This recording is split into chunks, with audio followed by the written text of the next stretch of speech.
السلام علیکم ورحمۃ اللہ وبرکاتہ. Welcome to my channel.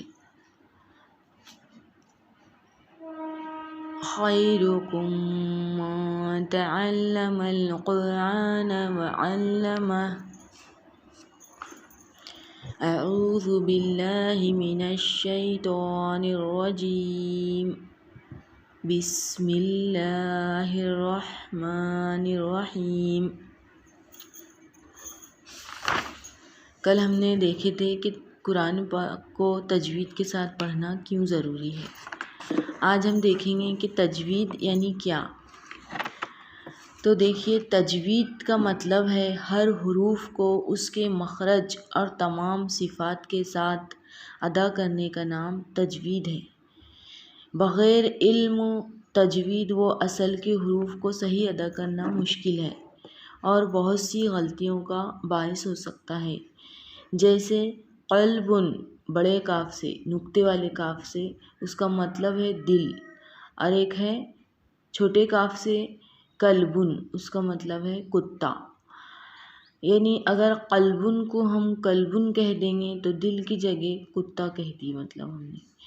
ایک ہے سویفن، سواد و یا زبر سوئی، فادو پیش فن، سویفن، اس کا مطلب ہے گرمی. اور ایک ہے سیفن، سین یا زبر سی، فادو پیش فن، سیفن، اس کا مطلب ہے تلوار. یعنی سواد کی جگہ اگر سین کہہ دیں گے ہم سویفن میں، سویفن کو سیفن کہہ دیں گے تو مطلب پہلے ہو رہا تھا سویفن گرمی، اور اگر سین سے کہہ دیں گے تو مطلب ہوگا تلوار وغیرہ وغیرہ. یعنی مخرج صحیح ادا نہیں کرنے سے اس کے میننگ چینج ہو جا رہے. اب دیکھیں گے ہم لحن یعنی کیا. تو لحن کہتے ہیں تجوید کے خلاف پڑھنے کو لحن کہتے ہیں. لحن یعنی غلطی. لحن کی دو قسمیں ہیں، ایک ہے لحن جلی اور ایک ہے لحن خفی. قرآن پاک کو لحن جلی کے ساتھ پڑھنا حرام ہے اور لحن خفی کے ساتھ مکروہ ہے یعنی ناپسندیدہ، اور اس طرح پڑھنے والا گناہ گار ہوگا. لحن جلی یعنی بڑی اور سخت غلطی.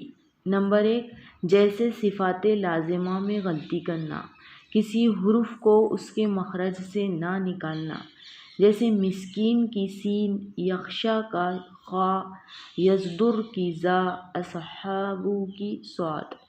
یعنی ان کی جگہ دوسرے حرف کا مخرج نکال لینا، جیسے اصحابو ہے تو اصحابو پڑھ لیے اس کو، اس طرح. دوسرا ہے حروف کو گھٹا دینا یا بڑھا دینا، جیسے حروف مدہ. حروف مدہ کتنے؟ 3، الف، واو، یا. تو ان کو جلدی پڑھنے میں نہ کھینچنا یا حروف مدہ غائب کر دینا. مثلا ان، اس میں کیا ہے؟ الف مدہ، تو اس کو اس طرح پڑھیں گے ان پڑھنا. یا جہاں حروف مدہ نہ ہو لیکن پڑھنے میں کسی حرف کو کھینچ کر پڑھ لینا، جیسے ان ربکم کو ان ربکم پڑھ لینا. جیسے یہاں کیا تھا؟ ان، اس میں الف مدہ نہیں تھا تو اس میں الف مدہ ملا دیا ہم نے، جیسے اس کو کھینچ لیے ان، یعنی نون کو کھینچ دینا. اس سے معنی میں بہت بڑا فرق ہو جاتا ہے. جیسے یہاں آیات کا مطلب یہ تھا بے شک تمہارا رب، اور اگر ان پڑھ دیے تو معنی ہوں گے بے شک ہم تمہارے رب. پورا ہی الٹا مطلب ہو گیا.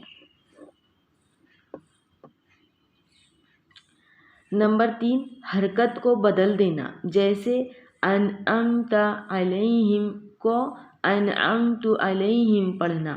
اصل معنی یہ تھے تو نے انعام کیا ان پر، لیکن تا زبر تا جو تھا آخری کا انعمتا میں تا زبر تا کی بجائے ہم نے انعمتو پڑھ لیے، تا پیش تو پڑھ لیے آخر میں، تو اس کے معنی ہو گئے میں نے انعام کیا ان پر. اس طرح وَإِذِ ابْتَلَىٰ إِبْرَاهِيمَ رَبُّهُ، یعنی ابراہیم کو اس کے رب نے آزمایا. اس کو اس طرح پڑھ لیے وَإِذِ ابْتَلَىٰ إِبْرَاهِيمُ وَرَبَّهُ، یعنی کیا تھا وہاں؟ ابراہیمہ تھا تو ہم نے یہاں کیا پڑھے؟ ابراہیمو پڑھ لیے. چھوٹی سی غلطی ہے دکھنے میں. صرف حرکت کی جگہ ہم نے پیش زبر کی جگہ پیش کر دیے، تو دیکھو معنی میں کتنا بڑا فرق ہو گیا۔ تو ہم نے ابراہیمہ کی جگہ ابراہیمو پڑھ لیے، تو اس کا مطلب ہو گیا کہ ابراہیم نے اپنے رب کو آزمایا، جبکہ اس کا مطلب کیا تھا، میم زبر ماں کی مطلب کہ ابراہیم کے رب نے اس کو آزمایا، تو یہاں مطلب ہو گیا ابراہیم نے اپنے رب کو آزمایا۔ نمبر 4 ہے متحرک یعنی زبر زیر پیش والے حرف کو ساکن کر دینا، جیسے وتواصوا، وتواصوا، تا زبر تا ہے اس میں، وتواصوا کو وتواصوا پڑھ دینا، واو تا زبر کر دی ہم نے یہاں پر۔ تو اس صحفن کو صحفن، صحفن ہا پیش ہو ہے بیچ میں، صحفن کو صحفن کر دیے، سواد ہا پیش سو کر دیے، ہا کی حرکت کو ہٹا دیے، تو یہ بھی کیا ہے، بڑی غلطی میں شمار ہوگا اس کا۔ نمبر 5 ہے ساکن حرف کو متحرک کر دینا، جیسے ساکن حرف ہے کوئی، اس پر سکون ہے، ملا کر پڑھنا ہے اس کو، تو اس کو الگ سے حرکت دے دیے، جیسے یعلمون کو یعلمون کر دینا۔ اسی طرح مشدد یعنی تشدید والے حرف کو مخفف یعنی بغیر تشدید کے پڑھنا، جیسے یدعو الیتیم کو یدعو الیتیم، اس طرح پڑھ لیے۔ تشدید میں کیا رہتی، سختی رہتی، تو یدعو الیتیم، یدعو الیتیم کو یدعو الیتیم پڑھ لیے۔ تو اس قسم کی غلطیوں سے نماز نہیں ہوتی۔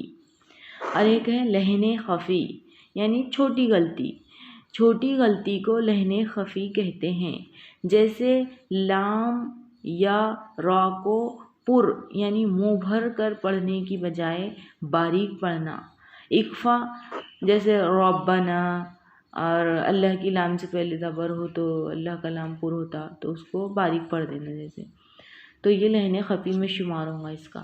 اور اخفا غنہ کی جگہ اظہار وغیرہ، یہ مکروہ یعنی ناجائز و ناپسند ہے، اس سے کراہیت کی گئی ہے۔ ٹھیک ہے، تو یہ تھی آج ہماری لحن کے بارے میں معلومات، اور اب انشاءاللہ ہم اگلی ویڈیو سے تختی نمبر 1 شروع کر دیں گے انشاءاللہ۔ اللہ حافظ۔